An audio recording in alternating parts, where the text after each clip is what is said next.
नमस्कार, मैं हूं चुमखान। दिन भर की खबरों में सबसे पहले डालते नजर आज के मुख्य समाचारों पर। जिले में शांतिपूर्वक संपन्न हुई वीडियो परीक्षा। दूसरे दिन हुआ तीसरा और चौथे चरण का पेपर। कड़ी जांच के बाद ही परीक्षा केंद्र में मिला प्रवेश। हाथ में कटोरे लेकर बिजली कंपनियों का घाटा पूरा करने के लिए मांगी भी आम आदमी पार्टी कार्यकर्ताओं का विरोध का अनूठा तरीका। वैक्सीनेशन से वंचित तो सरकारी योजनाओं से वंचित। मुख्यमंत्री की चेतावनी के बाद जिला प्रशासन बुधवार को फिर चलाएगा कोविड-19 वैक्सीनेशन महाअभियान। स्थापना दिवस पर लिया पार्टी को मजबूत करने का संकल्प। महिला कांग्रेस कमेटी में देहात शहर ब्लॉक अध्यक्ष पद पर नियुक्तियां। अब खबरें विस्तार से। कर्मचारी चयन बोर्ड की ग्राम विकास अधिकारी सीधी भर्ती परीक्षा जिले में मंगलवार को शांतिपूर्वक संपन्न हुई। जिला मुख्यालय व आसपास के गांव में बनाए गए 47 परीक्षा केंद्रों पर कड़े सुरक्षा बंदोबस्त के बीच 2 दिन चली ग्राम विकास अधिकारी प्रारंभिक भर्ती परीक्षा शांतिपूर्ण संपन्न होने पर प्रशासन ने भी राहत की सांस ली। दूसरे दिन भी 2 पारियों में सुबह 10 से 12 बजे और दोपहर 2:30 से 4:30 बजे तक परीक्षा आयोजित की गई। तीसरा और चौथा चरण का पेपर देने आए परीक्षार्थियों को दूसरे दिन भी कड़ी जांच के बाद ही परीक्षा केंद्रों में प्रवेश मिला। बोर्ड की गाइडलाइन के तहत ड्रेस कोड ने भी परीक्षार्थियों को कड़ाके की सर्दी में परेशान किया। कर्मचारी चयन बोर्ड के परीक्षा शुरू होने से 1.5 घंटा पहले परीक्षा केंद्र पर पहुंचने के निर्देश होने के चलते परीक्षार्थी कड़ाके की ठंड में ठिठुरते हुए 8 बजे से ही परीक्षा केंद्रों पर पहुंचना शुरू हो गए। हालांकि मंगलवार को कोहरे का प्रकोप न के बराबर होने से परीक्षार्थियों को राहत मिली, लेकिन बिना जूते और जुराबों के पैरों में स्लीपर और चप्पल पहनकर परीक्षा देने से उनकी दोहरी परीक्षा हुई। परीक्षार्थियों की जर्सी, कोट आदि परीक्षा केंद्र के बाहर ही उतरवा लिए गए। जिले में सफलतापूर्वक परीक्षा संपन्न करवाने के लिए कुल 8 समन्वयक लगाए गए थे। 8 ही उड़न दस्तों का गठन किया गया था। समन्वयक व उड़न दस्तों ने मंगलवार को भी परीक्षा केंद्रों का निरीक्षण किया। ग्राम विकास अधिकारी भर्ती परीक्षा के दूसरे दिन परीक्षा देकर लौटे परीक्षार्थियों की मिलीजुली प्रतिक्रियाएं देखने को मिली। कुछ परीक्षार्थियों ने बताया कि पेपर का स्तर बहुत ही अच्छा रहा, जबकि कुछ ने कहा कि सवाल थोड़े कठिन थे। साथ ही परीक्षार्थियों की राय थी कि पेपर का स्तर अच्छा होने के साथ ही नेगेटिव मार्किंग नहीं होने की वजह से कट ऑफ की ज्यादा रहने की पूरी संभावना है। परीक्षा देने के बाद वापस जाते समय बस स्टैंड और रेलवे स्टेशनों पर भी भीड़ देखने को मिली। इसके चलते शहरी क्षेत्र में जगह जगह जाम के हालात पैदा हो गए। जाम खुलवा यातायात व्यवस्था सुचारू करने में पुलिस जवानों को खासी मशक्कत करनी पड़ी। इससे पहले सोमवार को जिले में हुई ग्राम विकास अधिकारी सीधी भर्ती प्रारंभिक परीक्षा में एक पारी में 14,088 परीक्षार्थी बैठने थे। पहले दिन 2 पारियों में आयोजित परीक्षा के अंतर्गत प्रथम पारी में कुल 10,699 और दूसरी पारी में 10,792 परीक्षार्थी परीक्षा देने बैठे। मंगलवार को भी प्रत्येक पारी में 14,088 परीक्षार्थियों की बैठने की व्यवस्था की गई थी। वर्तमान में ग्राम विकास अधिकारी भर्ती परीक्षा का आयोजन जिला हनुमानगढ़ के 47 केंद्रों पे किया जा रहा है और कुल मिलाकर हनुमानगढ़, बीकानेर और गंगानगर से 14,088 जो स्टूडेंट हैं प्रत्येक पारी में भाग ले रहे हैं। सुबह जो है लगभग 78% उनकी प्रेजेंस रही है और अभी तक परीक्षा शांतिपूर्वक चल रही है। किसी प्रकार के जो अनहोनी है या कोई सुरक्षा से संबंधित इश्यू नहीं आए हैं और पुलिस द्वारा पर्याप्त व्यवस्थाएं की गई हैं। साथ में सतर्कता दल लगाया गया है, उनके द्वारा भी अब जो उनका निरीक्षण का कार्य है सेंटरों का बखूबी किया जा रहा है। कर्मचारी चयन बोर्ड की ग्राम विकास अधिकारी सीधी भर्ती प्रारंभिक परीक्षा देने आए अभ्यर्थियों के लिए शहर के डॉक्टर अंबेडकर नवयुवक संघ की ओर से दूसरे दिन भी ठहरने और भोजन आदि की व्यवस्था की गई। अंबेडकर भवन में की गई व्यवस्थाओं का कलेक्टर नतमल डिडेल व एएसपी जसाराम बोस ने भी निरीक्षण किया। निरीक्षण के दौरान कलेक्टर ने परीक्षार्थियों के भोजन, ठहरने, ठंड से बचाव के लिए की गई व्यवस्थाओं का जायजा लेकर उपलब्ध व्यवस्थाओं पर संतोष जाहिर किया।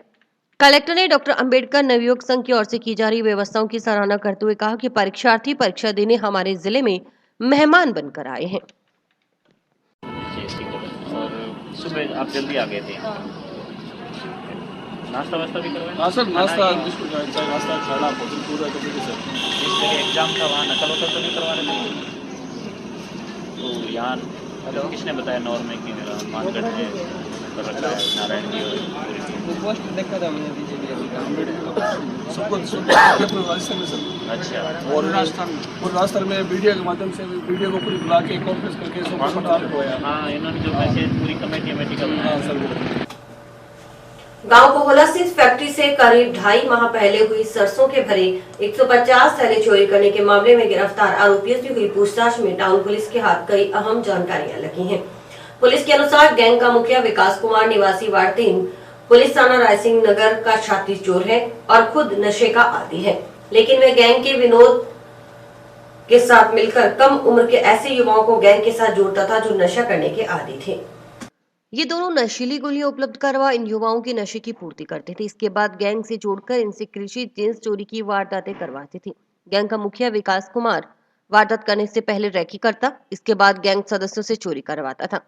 पूछताछ में ये बात भी सामने आई है कि गैंग सदस्य वारदात को अंजाम देने से पहले उन जगहों पर स्थित फैक्ट्री आदि की रैकी करते थे जो सुनसान इलाके में स्थित है और जहां सीसीटीवी कैमरे नहीं लगे हुए थे।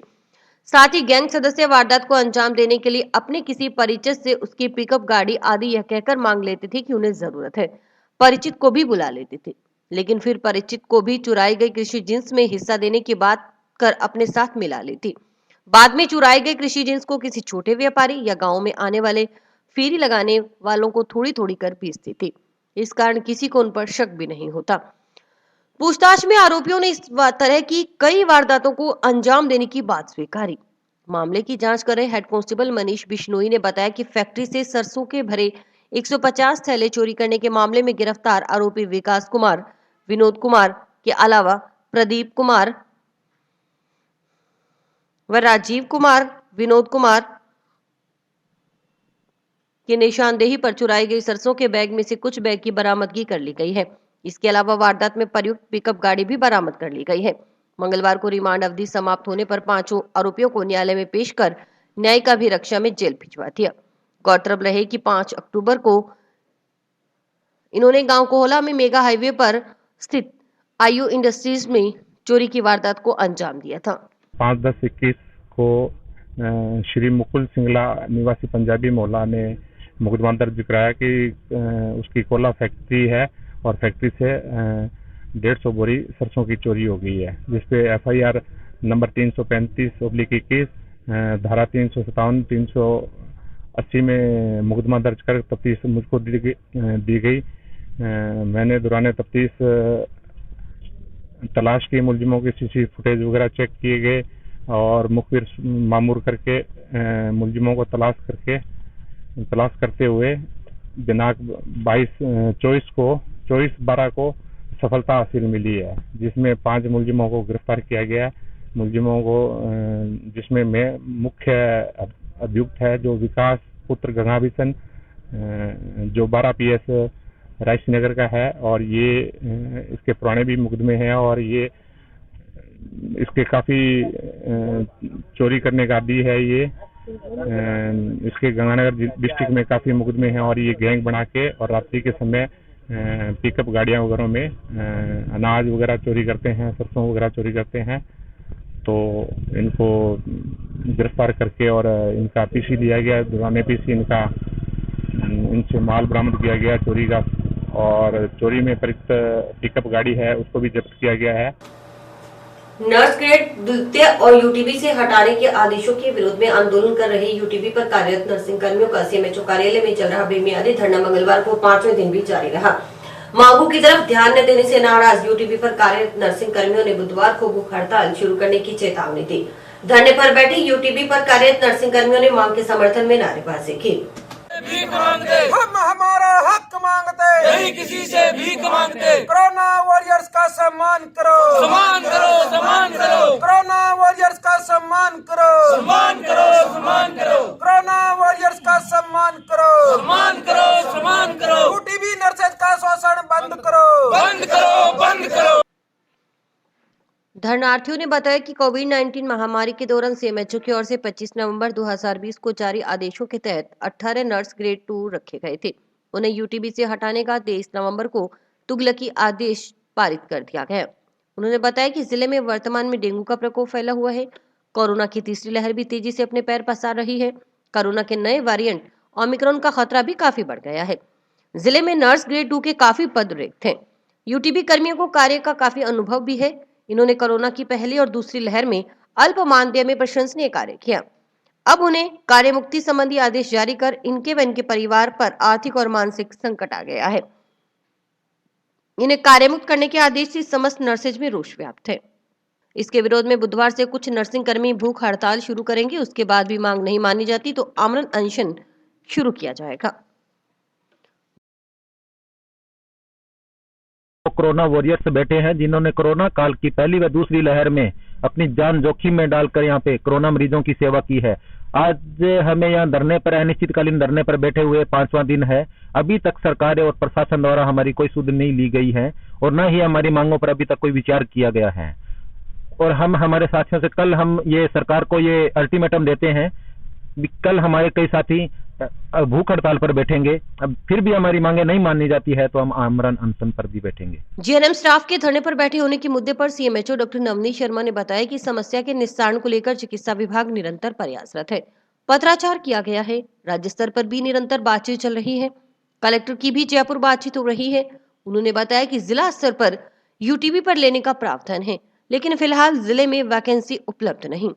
जिला अस्पताल में भी अभी 13 सीटें हैं। हटाए गए व्यक्तियों की संख्या 25 है, फिर भी प्रयास किए जा रहे हैं। कलेक्टर के साथ बैठक प्रस्तावित है, जल्द समस्या का निस्तारण करवाने का प्रयास किया जाएगा। जो जीएनएम स्टाफ जो यहाँ धरने पर सीएमएच ऑफिस में बैठा हुआ है, इसके लिए हम निरंतर प्रयासरत हैं। हमने राज्य स्तर पे भी बात निरंतर हमारी जारी है और कलेक्टर साहब भी निरंतर प्रयास कर रहे हैं, जयपुर बात कर रहे हैं लगातार, और पत्राचार भी हमने कर लिया है। इसका अंतिम यही निकला है कि या तो राज्य सरकार की तरफ से इनको कोविड के तहत या तो इनकी अभिवृद्धि कर दी जाए कार्यकाल की, या फिर यूटीबी पर जो कि लेने का प्रावधान जिला स्तर पर होता है, लेकिन उस हिसाब से हमारे पास वैकेंट सीटें अभी जिले में उपलब्ध नहीं है। जिला व ब्लॉक कांग्रेस कमेटी कार्यकर्ताओं की ओर से अखिल भारतीय कांग्रेस कमेटी का 137वां स्थापना दिवस मंगलवार को टाउन में पंचायत समिति कार्यालय के नजदीक स्थित फूड ग्रेन धर्मशाला में मनाया गया। इस मौके पर आयोजित कार्यक्रम में जिला प्रमुख कविता मेघवाल, कांग्रेस कमेटी के पूर्व अध्यक्ष सुरेंद्र दादरी, विधायक प्रतिनिधि भूपेंद्र चौधरी, नगर परिषद सभापति गणेश बंसल, उप सभापति अनिल खिच्चर, राजेंद्र वैद्य, महिला कांग्रेस कमेटी जिला अध्यक्षा प्रवीणा मेघवाल, निवर्तमान अध्यक्ष गुरमीत सिंह चंद्रा, मनोज सैनी आदि मौजूद रहे। कार्यक्रम के दौरान कार्यकर्ताओं ने एकजुट होकर पार्टी को मजबूत करने का संकल्प लिया। वक्ताओं ने कहा कि कांग्रेस पार्टी शहीदों की पार्टी है। पार्टी का इतिहास काफी बेहतर रहा है। कांग्रेस पार्टी से जुड़े नागरिकों ने देश को आजाद करवाने के लिए अपनी कुर्बानी दी, तभी अंग्रेजों को भारत छोड़कर भागना पड़ा। आजादी के बाद भारत देश में कुछ नहीं था, लेकिन कांग्रेस पार्टी के कुशल नेतृत्व से भारत देश का चहुमुखी विकास हुआ। वक्ताओं ने केंद्र सरकार पर हमला करते हुए कहा कि कांग्रेस सरकारों की ओर से खड़े किए गए सरकारी ढांचे को भाजपा की भ्रष्ट सरकार निजी हाथों में भेज रही है। उन्होंने कहा कि जिस तरह से कांग्रेस पार्टी ने अंग्रेजों को देश से भगाकर आजादी हासिल की थी, उसी प्रकार आज पार्टी के स्थापना दिवस पर कांग्रेस कार्यकर्ताओं ने भाजपा सरकार को सत्ता से भगाने का संकल्प लिया है। इस दौरान महिला कांग्रेस कमेटी में नियुक्तियां कर नवनियुक्त पदाधिकारियों को नियुक्ति पत्र सौंपे गए। इसके तहत महिला कांग्रेस कमेटी में श्रीनगर ग्राम पंचायत सरपंच नवनीत कौर संधू को देहात मंडल अध्यक्ष व कलावती को शहर ब्लॉक अध्यक्ष नियुक्त किया गया। मार्गदर्शन में शहर का विकास अभूतपूर्व तरीके से किया जा रहा है। मैं आप सभी कांग्रेसियों से निवेदन करूंगा कि जो भी कोई विकास कार्य शेष रह गए हैं उसके लिए आप हमें समय समय पर अवगत कराएं, मार्गदर्शन प्रदान करें, ताकि हम शहर का विकास कर सकें, ताकि 2 साल बाद आगामी विधानसभा चुनाव में पूर्व की तरह हमारी हनुमानगढ़ में चौधरी विनोद कुमार जी व प्रदेश में अशोक गहलोत जी के नेतृत्व में सरकार कायम। कांग्रेस पार्टी की 137वीं स्थापना दिवस पर हमने कांग्रेस पार्टी के सभी कार्यकर्ता इकट्ठे होकर कांग्रेस पार्टी को मजबूत करने का संकल्प किया। कांग्रेस पार्टी का इतिहास बहुत ही अच्छा है और शहीदों का है, क्योंकि कांग्रेस पार्टी ने देश को आजाद कराने के लिए अपनी शहीदियां दी, अपनी कुर्बानियां दी, तभी अंग्रेज यहाँ से गए। उसके बाद उस वक्त का जो टाइम था, हमारे यहाँ कुछ नहीं था, लेकिन कांग्रेस पार्टी ने के कुशल नेतृत्व में हमारे देश ने चौमुखी विकास किया और यहाँ बहुत कुछ हुआ और बहुत कुछ बना। लेकिन आज यह भ्रष्ट सरकार जो कांग्रेस पार्टी ने बनाया था उस सभी को बेच रही है, चाहे वो बीएसएनएल हो, चाहे वो रेलवे हो, चाहे वो इंडियन ऑयल हो, जो कुछ भी है, सारा कुछ आज ये सरकार बेच रही है। हमारे ब्लॉक प्रदेश अध्यक्ष और ब्लॉक अध्यक्ष कांग्रेस की जो और जिला अध्यक्ष और हमारे मंत्री जी चौधरी विनोद कुमार जी का मैं धन्यवाद करना चाहती हूँ कि उन्होंने इतनी बड़ी रिस्पॉन्सिबिलिटी आज मुझे दी है। तो होपफुली आई होप मैं वो उसको अच्छे से निभा सकूँ। और जितने भी महिलाएं हैं, हमारा एम यही है कांग्रेस पार्टी का भी और इवन पर्सनली भी कि महिलाएं आगे आएं बढ़ चढ़कर। और आप देख सकते हैं इस गैदरिंग में महिलाएं खूब थी। बिजली बिलों में विभिन्न प्रकार के अनावश्यक चार्जेस लगाकर उपभोक्ताओं को लूटने के विरोध में सड़क पर उतरी आम आदमी पार्टी के कार्यकर्ताओं ने मंगलवार को अनूठे तरीके से विरोध दर्ज करवाया। आम आदमी पार्टी के पुरुष व महिला कार्यकर्ता जिला संयोजक सुरेंद्र बेनीवाल के नेतृत्व में हाथ में कटोरे लेकर जंक्शन शहर के हृदय स्थल भगत सिंह चौक पर खड़ा हो गए और वहां से आने जाने वाले लोगों से बिजली कंपनियों का घाटा पूरा करने के लिए भीख मांगी। भाई साहब, सरकार बिजली कंपनियों का घाटा पूरा करने के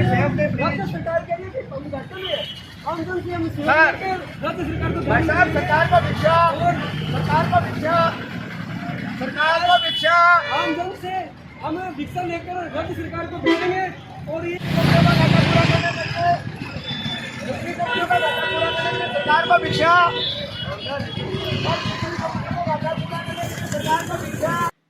इस मौके पर आम आदमी पार्टी जिला संयोजक सुरेंद्र बेनीवाल ने कहा कि राजस्थान की सरकार लगातार बिजली की दरों में बढ़ोतरी कर रही है। जब सरकार से बिजली की दरों में बढ़ोतरी का कारण पूछा जाता है तो एक ही रटा रटाया जवाब होता है कि बिजली कंपनियां घाटे में चल रही हैं। इस पर आम आदमी पार्टी हनुमानगढ़ ने तय किया कि बिजली कंपनियों का घाटा पूरा करने व राजस्थान की गहलोत सरकार के लिए आम आदमी पार्टी का कार्यकर्ता भिक्षा मांगेगा। एक सप्ताह तक पार्टी कार्यकर्ताओं की ओर से भिक्षा मांगी जाएगी। भिक्षावृत्ति में 7 दिन में एकत्रित होने वाले रुपए राजकोष में जमा करवाए जाएंगे। मंगलवार को बेमियादी धरना 16वें दिन में प्रवेश कर गए। बिजली कंपनियों का घाटा पूरा करने के लिए कांग्रेस की गहलोत सरकार को भिक्षा दे। आम जनता से अपील है, बिजली कंपनियों का घाटा पूरा करने के लिए गहलोत सरकार को भीख दे। राजस्थान की सरकार लगातार बिजली के दाम बढ़ा रही है लगातार, और सरकार से जब ये पूछा जा रहा है कि सरकार बिजली के दाम क्यों बढ़ा रही है, तो सरकार के पास हर बार एक ही रटाया जवाब होता है कि बिजली कंपनियां घाटे में जा रही है। आज हनुमानगढ़ में आम आदमी पार्टी ने यह तय किया है कि बिजली कंपनियों को घाटा पूरा करने के लिए राजस्थान की गहलोत सरकार के लिए आम आदमी पार्टी का हर कार्यकर्ता भिक्षा मांगेगा। और ये भिक्षा मांग करके ये पूरा एक पखवाड़ा चले 7 दिन के 1 सप्ताह के लिए चलेगा, और पूरे 7 दिन में जितने भी भिक्षावृत्ति से पैसे इकट्ठे होंगे वो राजकोष में जमा करा के गहलोत जी को दिए जाएंगे। मुख्यमंत्री अशोक गहलोत ने कोविड-19 वैक्सीनेशन से वंचित नागरिकों को नए साल पर जनवरी माह में सरकारी योजनाओं से वंचित किए जाने की चेतावनी दी है। ये चेतावनी 3 दिन पहले कलेक्टर के साथ हुई वीसी के दौरान दी गई। मुख्यमंत्री की चेतावनी के बाद चिकित्सा विभाग बुधवार को एक बार फिर कलेक्टर नतमल डिडेल के निर्देशानुसार जिले में वंचित नागरिकों के अधिकाधिक वैक्सीनेशन करने के लिए कोविड-19 वैक्सीनेशन महाअभियान चलाएगा। जिले में करीब 400 केंद्रों पर महाअभियान चलेगा। देखिए रिपोर्टर प्रदीप पाल की खास रिपोर्ट। जिले में अभी भी करीब 3% लोग पहली डोज से वंचित हैं, वहीं करीब 81% लोग दूसरी डोज लगवा चुके हैं। जिले में अभी भी करीबन 3 लाख लोग दूसरी डोज से वंचित हैं। कलेक्टर नतमल डिडेल ने बताया कि कोरोना की तीसरी लहर की संभावना के मद्देनजर जिले में पूर्व में भी वैक्सीनेशन का कार्य अच्छी तरीके से करवाया जा रहा है। इसी की बदौलत पहली डोज लगवाने वाले नागरिकों का आंकड़ा 97% तक पहुंच चुका है। वहीं 80.75% नागरिकों की दूसरी डोज लग चुकी है। इस गति को निरंतर बनाए रखने के लिए बुधवार को जिले के सभी ब्लॉक में एक बार फिर से कोविड-19 वैक्सीनेशन का महाअभियान चलाया जाएगा। सभी विभागीय अधिकारियों व कर्मचारियों को इस महाअभियान में अपनी सक्रिय भूमिका अदा करनी होगी। कलेक्टर ने बताया कि पूरे जिले में अभी भी करीब 3 लाख लोग दूसरी डोज से वंचित हैं। उन्होंने बताया कि दोनों डोज लगवाने के बावजूद कोरोना संक्रमित होने वाले नागरिक का प्रतिरक्षण काफी अच्छा पाया गया है। वहीं गंभीर रूप से बीमार नहीं होते, भले ही उसमें कोरोना का नया वेरिएंट ओमिक्रॉन मिला हो। मुख्यमंत्री ने भी 3 दिन पहले कलेक्टर को वीसी में चेताया था कि जनवरी तक अगर कोई व्यक्ति वैक्सीनेशन नहीं करवाता तो उसे सरकारी योजनाओं के लाभ से वंचित भी किया जा सकता है। कोरोना की तीसरी लहर की संभावना के मद्देनजर जिले में जो वैक्सीनेशन का कार्य है वो पूर्व में ही बहुत अच्छे तरीके से करवाया जा रहा है। इसी के बदौलत प्रथम डोज लगभग 97% हो गई है और द्वितीय डोज 78% करवा दिया गया है। इस गति को निरंतर बनाए रखने के लिए कल बुधवार 29 दिसंबर को पूरे जिले में सभी ब्लॉक्स में एक बार हम फिर से अभियान चला रहे हैं, जिसमें आज सभी एसडीएम जो हैं वो ब्लॉक लेवल की मीटिंग आयोजित करेंगे और अन्य सभी विभागीय जो अधिकारी और कर्मचारी हैं उनकी सक्रिय भागीदारी इस कल के अभियान में सुनिश्चित करेंगे। पूरे जिले में अभी तक लगभग 3 लाख लोग सेकेंड डोज से भी वंचित है। मेरा आपके माध्यम से ये आग्रह रहेगा कि ऐसा देखा गया है जिनमें दोनों डोज लग गई है, ऐसे व्यक्तियों में भी अगर कोरोना का संक्रमण फिर से पाया जाता है और इवन डेल्टा या ओमिक्रॉन जैसे वेरिएंट भी मिल रहे हैं, तो ऐसे लोगों का जो है प्रतिरक्षण बहुत अच्छा पाया गया और वो गंभीर रूप से बीमार नहीं होते हैं। माननीय मुख्यमंत्री जी ने भी जब सभी जिला कलेक्टर्स के साथ 3 दिन पूर्व वीसी ली गई थी तो यही चेतावनी दी गई थी कि जनवरी तक भी अगर व्यक्ति अपना वैक्सीनेशन नहीं करवाते हैं तो उनको सरकारी योजनाओं से के लाभ से वंचित भी किया जा सकता है। कलेक्टर डीडेल ने कहा कि आज के समय में किसी भी व्यक्ति के पास यह अधिकार नहीं कि वह खुद को वैक्सीनेशन से दूर रखकर अपने समाज के लिए, लोगों के लिए, परिवार के लिए खतरा बने और दूसरे लोगों में कोरोना फैलाए। इसलिए जिले के नागरिक बुधवार को महाअभियान में सक्रिय भागीदारी निभाते हुए कोविड-19 वैक्सीनेशन करवाकर खुद को, अपने परिवार को प्रतिरक्षण प्रदान करें। आज के समय में किसी भी व्यक्ति के पास ये अधिकार नहीं है कि वो खुद को वैक्सीनेशन से दूर रख अपने समाज के लिए, लोगों के लिए, परिवार के लिए वो एक खतरा बने, दूसरे लोगों में कोरोना फैलाए। अतः पुनः निवेदन रहेगा कि कल के महाअभियान में लोग सक्रिय भागीदारी निभा के कोरोना वैक्सीनेशन अपना अधिकतम करवाएं और अपने आप खुद को, परिवार को प्रतिरक्षण प्रदान करें। सीएमएचओ डॉक्टर शर्मा ने बताया कि जिले में 18 साल से अधिक आयु के 39,452 नागरिकों के कोविड-19 की पहली डोज लगनी शेष है। इस हिसाब से पहली डोज लगाने के मामले में जिला 100% वैक्सीनेशन की तरफ बढ़ रहा है। अब तक कुल 97% नागरिकों की पहली डोज लग चुकी है, वहीं 80.75% नागरिकों की दूसरी डोज लग चुकी है। चिकित्सा विभाग का यही प्रयास है कि जल्द से जल्द जिले में 100% लोगों के पहली डोज लगाई जाए। साथ ही ऐसे नागरिक जिन्हें पहली डोज लगाए 84 या इससे अधिक दिन हो गए, उनके भी दूसरी डोज शीघ्र लगे, इसकी कोशिश की जा रही है। रामगढ़ जिले में अब चूंकि फर्स्ट डोज में सिर्फ 39,452 लोग ही पेंडिंग रह गए हैं, तो फर्स्ट डोज लगभग हम कंप्लीट करने की तरफ है। 97% लोगों के फर्स्ट डोज लग चुकी है और वहीं सेकंड डोज अभी तक 80.75% लोगों की सेकंड डोज लगी है। तो हमारा प्रयास यही है कि हम 100% लोगों को फर्स्ट डोज लगा पाएं और सेकंड डोज जो है मैक्सिमम जो भी ड्यू लिस्ट है हमारे पास वो सबके सेकंड डोज लगवा सकें। इसमें हमारा निवेदन 18 से 44 साल वाले लोगों के लिए ज्यादा है, क्योंकि अभी तक 18 से 44 में 75% लोगों की सेकंड डोज लग पाई है, जबकि 60 से ऊपर जो व्यक्ति हैं उनके 91.06% लोगों की सेकंड डोज लग चुकी है।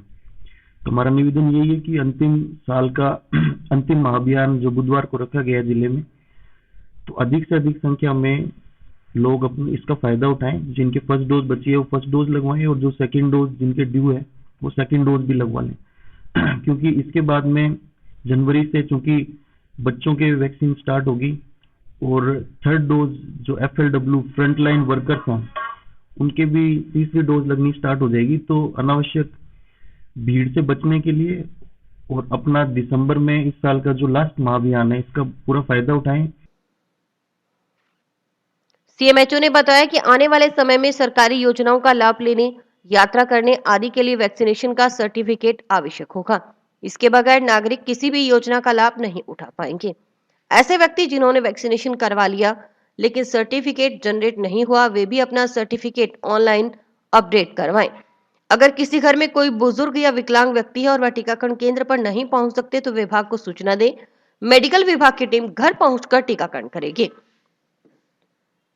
इसके अलावा किसी जगह कम से कम 11 व्यक्ति ऐसे इकट्ठे होते हैं जिनके वैक्सीन नहीं लगी, वहां भी मेडिकल टीम पहुंचकर वैक्सीनेट करेगी। महाअभियान के साथ साथ डोर टू डोर एक्टिविटी भी की जाएगी। प्रत्येक घर कवर करने का प्रयास रहेगा। और चूंकि आने वाले टाइम में सरकारी योजनाओं में या जहां भी किसी तरीके का भी सरकारी लाभ लेना है, आपको यात्रा करनी है, तो आपको ये वैक्सीनेशन के सर्टिफिकेट आपके पास जरूरी होनी चाहिए। तो जिन लोगों ने, कुछ लोग इस तरीके के भी हैं जिन्होंने वैक्सीन ले ली है, अभी तक सर्टिफिकेट जनरेट नहीं हुआ है, तो वो भी अपना ऑनलाइन अपडेट करवाएं और जो भी परिवार में जो बुजुर्ग हैं तो हमारी मेडिकल की टीम प्रयासरत है की तैयारियों को लेकर माननीय कलेक्टर महोदय की अध्यक्षता में भी मीटिंग हो गई है और सभी ब्लॉक लेवल पर भी ब्लॉक टास्क फोर्स की मीटिंग सभी एसडीएम महोदय ने सबने करवा ली है और सभी विभागों का सहयोग लेते हुए कल हमारा अभियान ये प्रयास यही रहेगा कि जितनी वैक्सीन हमारे पास है वो हम पूरी लगा पाएं। इसके लिए हम करीब 400 से ऊपर हम वैक्सीनेशन सेंटर लगाएंगे जिसमें कि बस स्टैंड, रेलवे स्टेशन और जो भी भीड़ भाड़ वाली जगह है उनके अलावा सभी चिकित्सा केंद्रों पे हम वैक्सीनेशन सेंटर लगाएंगे। टाउन की श्री अणुवन सभा की वर्ष 2022-23 की कार्यकारिणी की चुनाव के लिए चल रही प्रक्रिया के तहत मंगलवार को नामांकन पत्रों की जांच के बाद चुनाव अधिकारी की ओर से उम्मीदवारों की अंतिम सूची प्रकाशित की गई। बुधवार को सुबह 10 बजे से 3 बजे तक नामांकन पत्र वापस लेने का समय है। उसी दिन अंतिम प्रत्याशियों की सूची और चुनाव चिन्ह आवंटन कर एजेंटों और मतगणना एजेंटों के नियुक्ति पत्र जमा होंगे। मतदान 2 जनवरी को सुबह 9 बजे से 4 बजे तक होगा। मुख्य चुनाव अधिकारी इंद्रमोहन नारंग ने बताया कि सोमवार को नामांकन पत्र दाखिल करने के दिन कुल 16 नामांकन पत्र जमा हुए थे। अध्यक्ष पद के लिए 4, उपाध्यक्ष पद के लिए 2, सचिव पद के लिए 3, सह सचिव पद के लिए 2 और कोषाध्यक्ष पद के लिए 3 व प्रचार मंत्री पद के लिए 2 नामांकन पत्र दाखिल हुए। अध्यक्ष पद के लिए सुमन कामरा, अशोक कुमार चुग, सतीश कुमार कटारिया व रमेश कुमार छाबड़ा, उपाध्यक्ष पद के लिए राजेंद्र कुमार, सतीश कुमार छाबड़ा, सचिव पद के लिए राजेश मरेजा, हरविंद्र कुमार नागपाल व राजेंद्र कुमार ठठई, सह सचिव पद के लिए राकेश कुमार नागपाल व अशोक कुमार जुनेजा, कोषाध्यक्ष पद के लिए तरसेम अरोड़ा, बलदेव कुमार व उमेश कुमार और प्रचार मंत्री पद के लिए मनीष कटारिया और चंदन मोगा ने नामांकन पत्र जमा करवाया है। मतदान के लिए करीब 3700 वोट बनाए गए हैं। मुख्य चुनाव अधिकारी के अनुसार चुनावी प्रक्रिया के जरिए पदाधिकारियों का निर्वाचन करने की बजाय सर्वसम्मति बनाने के भी प्रयास किए जा रहे हैं। सभा रजिस्टर हनुमानगढ़ टाउन चुनाव प्रक्रिया को लेते हुए हमारी जितनी भी प्रक्रियाएं थी लगभग हमने पूरी कर चुके हैं। अब तक हमारे जितने भी नामांकन भरे जा चुके हैं वो टोटल 16 कैंडिडेट हैं। 4 अध्यक्ष पद के लिए हैं और 2 उपाध्यक्ष के लिए हैं, 3 सचिव पद के लिए हैं और 2 सह सचिव पद के लिए हैं और 3 कोषाध्यक्ष के लिए हैं, 4 मंत्री के लिए। कल हम दिनांक 29 तारीख को हमारा जो नामांकन पत्र वापस लेने का समय रहेगा सुबह 10 से 4 बजे तक। हमारे समाज के प्रति यही अपेक्षा रहेगी कि जो भी चुनाव प्रक्रिया न हो वो सर्वसम्मति से चुनाव हो और सर्वसम्मति बन जाए तो समाज के हित में बहुत अच्छा रहेगा। और हमारी भी दिली इच्छा है कि इस प्रक्रिया से, चुनाव की प्रक्रिया से न गुजरा जाए और सर्वसम्मति से जो कार्य हो जाए वो सबसे बेहतर है, समाज के हित के लिए भी है। और इस चुनाव की प्रक्रिया एक अच्छा संदेश नहीं जाता, यह मैं मेरे रोडोंस भाइयों से भी कहना चाहता हूं और जितने भी मेरे भाई बंधु हैं उनसे भी ये कहना उम्मीद करता हूं कि इस प्रक्रिया को, चुनाव प्रक्रिया को टालें और सर्वसम्मति बनाने की कोशिश करें। अभी वक्त है एक ब्रेक का।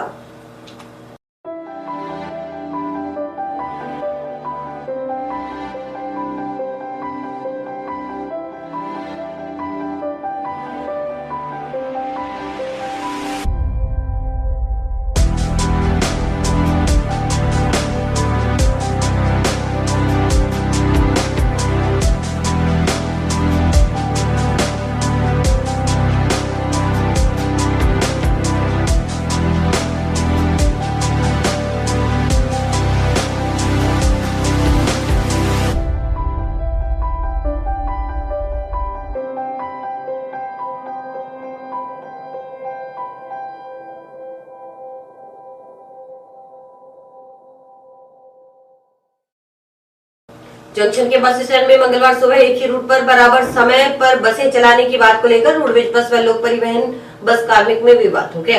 रोडवेज कर्मचारियों ने जानबूझकर लंबे समय से एक ही समय पर चल रही रोडवेज बस के रूट पर बराबर समय में परमिट लाने का आरोप लगाते हुए लोक परिवहन बस को स्टैंड से निकलने नहीं दिया। उन्होंने परिवहन विभाग के अधिकारियों से लोक परिवहन बस के परमिट की जाँच करने की मांग की। इस मौके पर राजस्थान रोडवेज बस स्टैंड प्रभारी लखवीर सिंह ने बताया कि लोक परिवहन बस नंबर RJ 18 PA 7868 का पहले परमिट जयपुर का था, जबकि रोडवेज परिवहन बस का पिछले 20 साल से सुबह 10:10 बजे का समय चला आ रहा है। इस समय के बराबर लोक परिवहन बस ऑपरेटर रावसर रूट का परमिट ले आए। परमिट में भी कांट-छांट की गई है। कुछ दिन तो लोक परिवहन बस को जंक्शन बस स्टैंड के बाहर से सवारियां उठाई गई। मंगलवार सुबह लोक परिवहन बस को जबरदस्त जंक्शन बस स्टैंड में लगाकर रावसर के लिए सवारियां उठाने का प्रयास किया गया, लेकिन रोडवेज कर्मचारियों ने ऐसा करने से रोकते हुए बस को बस स्टैंड में ही रोक लिया। बस स्टैंड प्रभारी लखवीर सिंह का आरोप था कि इस बस स्टैंड का परमिट श्रीगंगानगर का है, लेकिन जानबूझकर इस बस को उस रूट पर चलाया जाता है जहां अधिक यात्री भार नजर आता है। अपने निर्धारित रूट श्रीगंगानगर पर जाने की बजाय लोक परिवहन की बस हनुमानगढ़ से रावसर रूट पर ले जाने के लिए जबरन जंक्शन बस स्टैंड में लगा दिया गया। उनका कहना था कि अमूमन रविवार के दिन यात्री भार कम होने के कारण लोक परिवहन बस का ट्रिप निरस्त कर दिया जाता है। उन्होंने कहा कि परमिट सही है या नहीं, जिला परिवहन अधिकारी इसकी जांच करवाएं। साथ ही इन लोक परिवहन बसों के ऑपरेटरों को ट्रिप के आधार पर ही बसें चलाने के लिए पाबंद किया जाए। उधर इस बारे में जिला परिवहन अधिकारी जगदीश अमरावत से बात की गई तो उन्होंने लोक परिवहन बस के परमिट की जांच करवाने व परमिट नहीं होने पर नियमानुसार कार्रवाई करने की बात कही। बस है जो ये इनका पहले परमिट जयपुर का था और अब ये क्या है कि हमारा टाइम जो 20 साल से चल रहा है 10:10 का समय था, इसके बराबर ये परमिट ले, परमिटों में भी कांट छांट की गई है, जिसकी कॉपी मेरे पास है, मैं आपको उपलब्ध कराऊंगा। और यह कई दिन तो गाड़ी बाहर से लेके जाते रहे और आज ये गाड़ी धक्के से अंदर लगाकर लेके जाना चाह रहे थे और इसको आज कर्मचारियों द्वारा रोका गया है। और परिवहन अधिकारी से निवेदन है कि इस गाड़ी का परमिट चेक किया जाए। जो हमारी गाड़ी का टाइम था 20 साल से पीछे से चल रही है, उस गाड़ी के आगे ये है परमिट लेकर आए हैं। परमिट भी सही है, पता नहीं सही, वो परिवहन अधिकारी बताएंगे। अग्रवाल समाज समिति जंक्शन की आम सभा की बैठक जंक्शन महाराजा अग्रसेन भवन में अध्यक्ष गणेश बंसल की अध्यक्षता में आयोजित की गई। बैठक में सचिव अमरनाथ सिंगला, कोषाध्यक्ष देवेंद्र बंसल ने गत वर्ष का लेखा जोखा सदन के समक्ष पेश रखा, जिसे सदन द्वारा सर्वसम्मति से पास किया गया। इसके पश्चात आगामी वर्ष की कार्यकारिणी के विस्तार पर चर्चा की गई।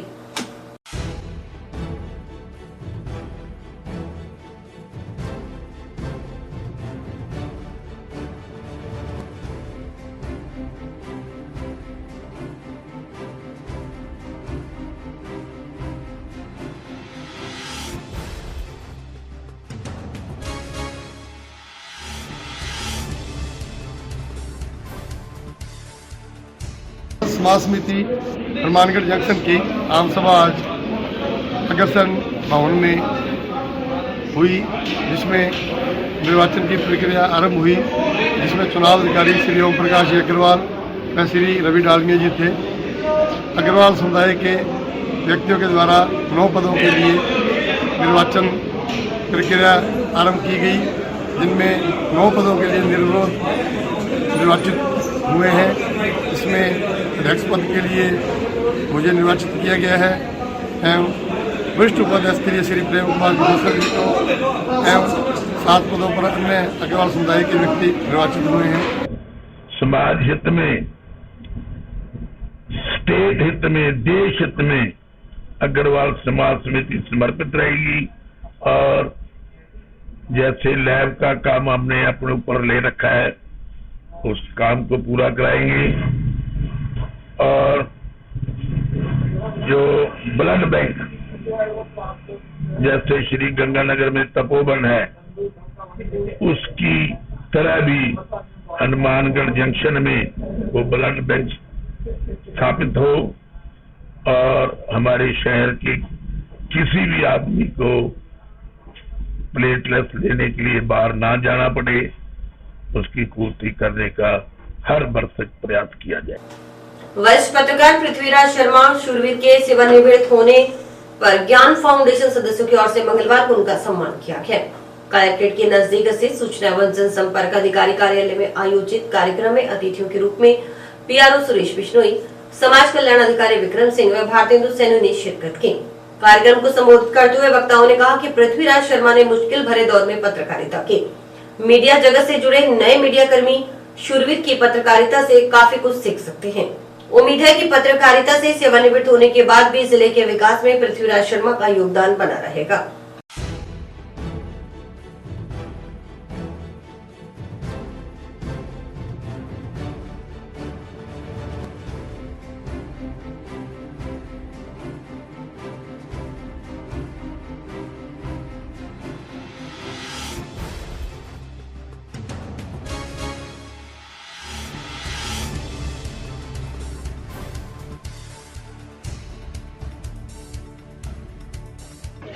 हमारे ज़िले के सीनियर जर्नलिस्ट श्री पृथ्वीराज शर्मा का सम्मान समारोह सूचना और जनसंपर्क कार्यालय में सभी पत्रकारगणों ने मिलकर किया। इनकी लंबी पत्रकारिता के बाद ये राजस्थान पत्रिका से उत्तर प्रदेश से रिटायर होकर हनुमानगढ़ पहुँचे हैं। हम सब इनके उज्जवल भविष्य की कामना करते हैं। साथ ही मैं समझता हूँ कि पृथ्वी जी की जो पत्रकारिता थी, हार्ड ऑनेस्ट और डेड ऑनेस्ट मैं समझता हूँ पत्रकारिता थी, और नए जो पत्रकारगण हैं उनको हम इनसे बहुत कुछ सीख सकते हैं। ज़िले के लिए ये असेट हैं और मैं समझता हूँ कि ज़िले के विकास में इनका योगदान बना रहेगा। आज PRO ऑफिस में भाई साहब पृथ्वीराज जी शर्मा के सेवानिवृत्ति पर ज्ञान फाउंडेशन द्वारा उनको प्रतीक चिन्ह देकर सम्मानित किया गया और उनके साथ अपने संस्मरण साझा किए और उनकी आगे की भविष्य के लिए उनको अग्रिम शुभकामनाएं। और इसी के साथ समाचार समाप्त हुए। रोजाना देखते रहिए समाचार। नमस्कार।